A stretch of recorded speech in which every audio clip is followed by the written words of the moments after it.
Pengertian dan ruang lingkup hukum perdata internasional. Dalam hukum perdata internasional, terdapat beberapa istilah dalam bahasa asing dan yang dikemukakan oleh beberapa sarjana, yaitu istilah hukum perselisihan dan hukum antar tata hukum. Sudargo Gautama memberikan pendapat tentang pengertian hukum perdata, yaitu keseluruhan peraturan dan kekhususan hukum yang menunjukkan stelsel hukum manakah yang berlaku atau apakah yang merupakan hukum. Jika hubungan-hubungan dan peristiwa antara warga-warga negara pada suatu waktu tertentu memperlihatkan titik pertalian-pertalian dengan stelsel-stelsel dengan kaidah-kaidah atau negara yang berbeda dalam lingkungan.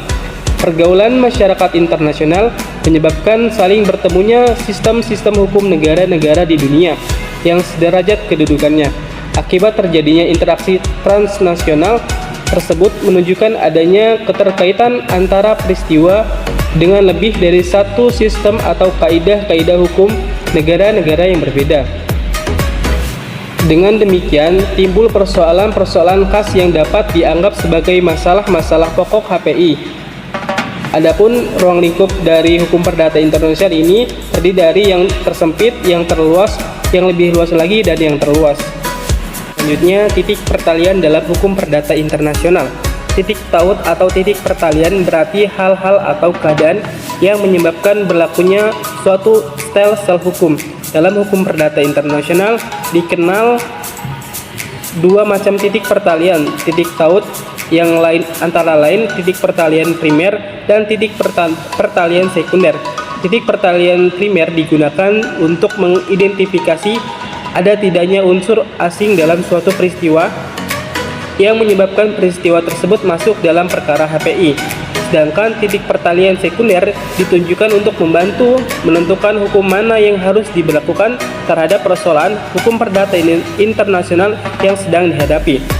Proses penyelesaian perkara hukum perdata internasional sebenarnya dimulai dengan evaluasi terhadap titik-titik taut primer, yaitu proses kualifikasi fakta. Kemudian konsep titik taut kembali digunakan dalam rangka menentukan hukum yang akan diberlakukan dalam perkara hukum perdata internasional yang bersangkutan. Selanjutnya, status personal dan kaitannya dengan kewarganegaraan dan domisilinya.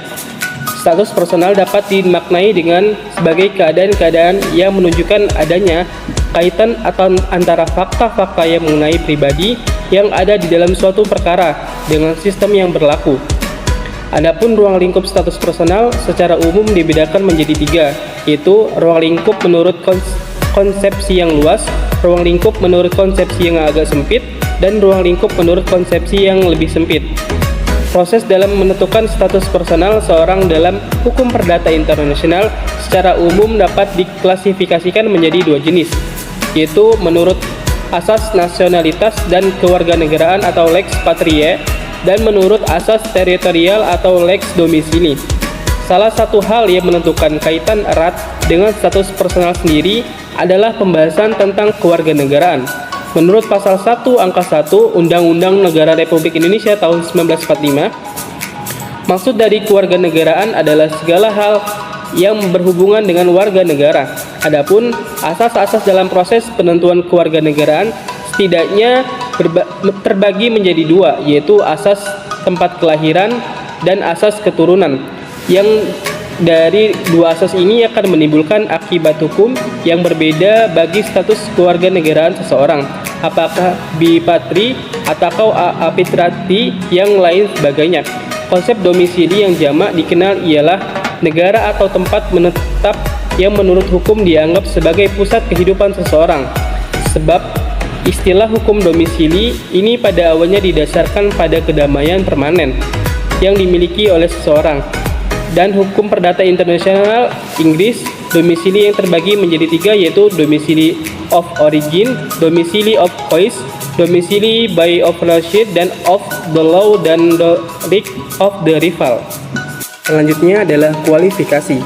Kualifikasi adalah suatu proses dalam hukum internasional yang mengklasifikasikan fakta atau peristiwa ke dalam sistem hukum yang berlaku. Dalam hukum perdata internasional, hal ini penting karena menentukan sistem hukum yang akan digunakan. Kualifikasi meliputi dua hal, atau 2 tahap, yaitu kualifikasi fakta yang mengklasifikasikan fakta ke dalam permasalahan hukum menurut aturan sistem hukum yang berlaku, dan kualifikasi ketentuan hukum yang mengelompokkan aturan hukum ke dalam bidang hukum. Dargo Gautama mengenalkan 3 teori kualifikasi lex fori, di mana makna hukum dalam asas hukum perdata internasional dikualifikasikan menurut makna hukum internasional, hukum hakim itu sendiri, dengan pengecualian menurut lex cause, di mana kualifikasi dilakukan menurut sistem hukum dari mana definisi itu berasal, dan kualifikasi otonom, di mana kualifikasi dilakukan secara independen dan dari sistem hukum tertentu. Teori lex fori yang paling umum memiliki kelemahan seperti terlalu menekankan aspek intermaterial dan mengabaikan sifat unik hukum perdata internasional yang bersifat internasional. Teori lex cause meskipun menganjurkan kualifikasi berdasarkan sistem hukum asing, dapat menyebabkan inkonsisten dalam kualifikasi. Teori kualifikasi otonom meskipun independen mungkin tidak memiliki dasar kualifikasi yang jelas. Selanjutnya adalah peninjauan kembali atau renvoy. Menurut pasal 2 Rancangan Undang-Undang Hukum Perdata Internasional di Indonesia, apabila hukum nasional seseorang berlaku dan hukum tersebut mengacu pada hukum Indonesia yang berlaku padanya, maka berlakukanlah hukum internasional Indonesia. Berdasarkan ketentuan ini, dianjurkan untuk menerima renvoy. Dengan diterimanya renvoy, maka penggunaan hukum internasional di Indonesia akan lebih luas, sehingga memberikan jaminan yang lebih besar atas penerapan hukum yang benar permasalahan hukum yang dihadapi hakim Indonesia. Dalam bukunya Fundamentals of International Treatment Law, Bayu Seto Hadjo Kumulo menjelaskan bahwa renvoy atau dikenal juga dengan doktrin remisi atau referral adalah doktrin yang dapat digunakan untuk menghindari penerapan hukum yang seharusnya berlaku atau lex cause, sebagaimana ditentukan berdasarkan prosedur hukum internasional yang normal. Hal ini mengalihkan rujukan kepada hukum atau sistem hukum yang lain, seperti aturan lex fori atau sistem hukum lain selain lex cause yang ditetapkan. Oleh karena itu, renvoy dijadikan alat bagi hakim untuk menentukan lex cause terhadap sistem hukum yang dianggapnya akan memberikan putusan yang terbaik. Dengan demikian, dalam proses renvoy, suatu kaidah hukum perdata internasional selanjutnya yaitu ketertiban umum dan hak-hak yang diperoleh. Ketertiban umum internasional adalah ketentuan-ketentuan yang hanya membatasi perseorangan. Ketentuan umum ekstern adalah kaidah-kaidah yang bertujuan untuk melindungi kesejahteraan negara dalam keseluruhannya. Ketertiban umum intern yang disebut juga ketertiban umum internasional adalah dalam artian ketertiban yang menunjukkan suasana internasional, bukan ketertiban yang berlaku di semua negara dan sifatnya tetap nasional. Hak-hak yang diperoleh adalah apakah dan kewajiban hukum yang dimiliki seseorang berdasarkan kaidah-kaidah hukum dari suatu sistem hukum asing tertentu harus diakui atau tidak oleh foris. Jadi, persoalan mengenai hak-hak yang diperoleh seorang atau yang subjek hukum berdasarkan hukum asing tertentu hampir pasti berkaitan dengan status hukum yang ditertibkan oleh sistem hukum yang asing tersebut. Selanjutnya adalah penyelundupan hukum. Penyelundupan hukum adalah praktik yang memanfaatkan celah atau ketidakjelasan dalam peraturan untuk mencapai tujuan yang bertentangan dengan semangat hukum tanpa secara eksplisit dengan cara melanggar aturan. Meskipun sering dianggap tidak etis, tindakan ini dapat merusak integritas serta keadilan sistem hukum. Contohnya termasuk perusahaan besar yang mengalihkan keuntungan ke yurisdiksi pajak lebih rendah yang mengurangi kewajiban pajak. Bank yang menggunakan produk keuangan kompleks untuk menghindari regulasi, dan perusahaan yang mengklasifikasikan bekerja sebagai kontraktor independen untuk menghindari kewajiban hukum. Praktik ini juga terjadi dalam kekayaan intelektual dengan modifikasi desain untuk menghindari pelanggaran paten. Dampak negatif penyelundupan hukum meliputi pengurangan pendapatan negara, distorsi pasar, dan penurunan kepercayaan publik terhadap institusi hukum. Untuk mengatasi masalah ini, diperlukan regulasi yang lebih ketat, peningkatan transparansi, dan pengawasan yang lebih baik.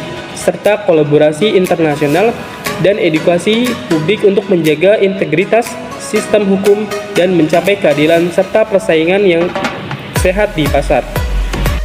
Persoalan pendahuluan. Persoalan pendahuluan adalah suatu permasalahan hukum yang harus diselesaikan terlebih dahulu sebelum hakim dapat menyelesaikan putusan akhir atas perkara utama. Dalam hukum perdata internasional, persoalan pendahuluan muncul ketika putusan atas persoalan hukum utama bergantung pada keabsahan suatu hubungan hukum atau persoalan hukum lainnya. Persoalan pendahuluan bisa muncul berkali-kali dalam suatu rangkaian peristiwa, misalnya dalam suatu masalah warisan. Pertama, harus ditentukan sah atau tidaknya kedudukan ahli waris anak tersebut. Untuk itu, perlu ditentukan keabsahan perkawinan orang tua anak tersebut. Jika salah satu orang tua pernah kawin sebelumnya, perlu ditentukan keabsahan perceraian dari perkawinan sebelumnya. Selanjutnya adalah pilihan hukum. Secara umum, pilihan hukum dalam sebuah kontrak perdata internasional memiliki beberapa fungsi penting, antara lain memberikan kepastian hukum, mengurangi resiko litigasi, meningkatkan fleksibilitas, stabilitas, dan fleksibilitas dalam pemilihan umum, dan harmonisasi dalam standarisasi kontrak internasional. Secara keseluruhan, pilihan hukum adalah elemen yang penting dalam kontrak perdata internasional yang memberikan para pihak kontrol lebih luas besar bagaimana hubungan hukum mereka diatur dan dipahami. Pendidikan hukum memainkan peran yang penting dalam meningkatkan pemahaman dan keterampilan mahasiswa dalam menerapkan efektivitas melalui beberapa macam cara pada kurikulum yang komprehensif, yakni materi teoritis dan praktis serta studi kasus internasional, pada pengajaran oleh para praktis dan ahli hukum yang melalui kolaborasi dengan praktisi dan melakukan program magang dan kerja lapangan, pada penggunaan teknologi dan sumber daya digital, yaitu menggunakan akses dan sumber daya digital dan platform pembelajaran digital, serta dalam pembangunan keterampilan analisis dan kritis, yaitu diskusi dan debat kelas dan melakukan penulisan antara hukum. Selanjutnya yaitu status badan hukum menurut hukum perdata internasional. Penyelesaian hukum kontrak nasional dalam konteks kontrak internasional sebaiknya harus dipandang sebagai suatu tentuan sekaligus kebutuhan. Tuntunan adalah dalam arti pembaruan hukum kontrak atau perjanjian merupakan keharusan dari adanya era globalisasi agar Indonesia dapat terus eksis dalam aktivitas perdagangan dan transaksi bisnis internasional. Kebutuhan dalam arti pembaruan hukum kontrak atau perjanjian pada dasarnya bertujuan untuk menciptakan kepastian hukum untuk melindungi kepentingan nasional. Dengan adanya kepastian hukum, peningkatan perdagangan dan transaksi bisnis internasional dapat dilaksanakan secara optimal dan tentunya akan memberikan keuntungan bagi negara maupun swasta. Sudah seharusnya prinsip UNIROID atau prinsip UPCS sebagai suatu rujukan yang dijadikan bahan pertimbangan. Materi selanjutnya adalah asas hukum perdata internasional dalam beberapa hukum keperdataan. Hukum perdata internasional merupakan cabang hukum yang mengatur hubungan-hubungan lintas batas negara, terutama dalam konteks kapabilitas keluarga dan pewarisan. Dalam penyelesaian masalah-masalah ini, terdapat beberapa asas umum dalam HPI yang menjadi pedoman, seperti asas lex fori dan asas lex seite. Asas-asas ini menentukan hukum yang berlaku berdasarkan tempat gugatan atau tempat seperti berada. Dalam bidang keluarga atau asas lex elosi celebration atau hukum yang tempat perkawinan yang dilangsungkan seringkali digunakan. Sementara itu, dalam masalah perwarisan, asas lex restiae dominan dalam menentukan hukum yang berlaku. Dalam menyelesaikan permasalahan kepailitan lintas batas negara, dalam hukum perdata internasional terdapat beberapa konvensi internasional yang menjadi landasan hukum. Konvensi-konvensi tersebut mengatur prosedur dan prinsip-prinsip yang sama untuk semua negara, bertujuan memudahkan proses kepalitan lintas batas negara, serta memastikan hak-hak kreditur dan debitur terlindungi. Dengan adanya konvensi-konvensi ini, diharapkan proses kepalitan lintas batas negara dapat berjalan lebih efisien dan adil bagi semua yang terlibat.